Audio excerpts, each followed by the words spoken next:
as we enter the second week of this war. Indications show the U.S. military is preparing for a longer fight, and President Trump says the end goal is unconditional surrender from Iran. With Saturday comes new strikes in the Middle East.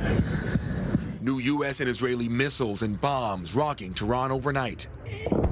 And into the day, this newly declassified video from CENTCOM shows more strikes against Iranian targets as President Trump vows to up military intensity in the region. Today, Iran will be hit very hard, Trump said on Truth Social early Saturday morning, under serious consideration for complete destruction and certain death because of Iran's bad behavior or areas and groups of people that were not considered for targeting up until this moment in time. We're doing very well in Iran. The president also spoke on the war at the Shield of the Americas summit in Doral, Florida.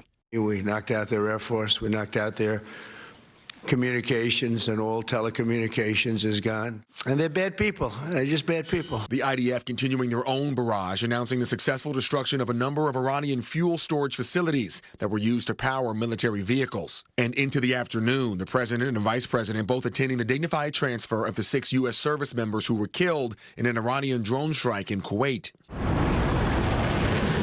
Iran continuing its own retaliatory strikes toward U.S. and Israeli targets, but apologizing to its neighboring countries for past strikes in the region, with the Iranian president saying it will only attack them if Iran is attacked first. We decimated their whole evil empire. Into the evening Saturday aboard Air Force One, Trump continued to tout the success of the conflict so far and said boots on the ground in the region is not entirely out of the question.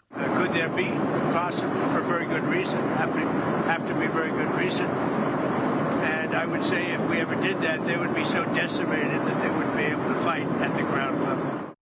Now, while also aboard Air Force One, President Trump also addressed the bombing of an Iranian girls' school on the first night of the attacks, killing over 100 children. Now, sources tell CBS News that the U.S. is investigating the incident, and there is a chance the U.S. is responsible. Today, the president said Iran is likely the culprit since the U.S. was not active in the area at the time of the strike. Secretary of Defense Pete Hegseth says this investigation is ongoing.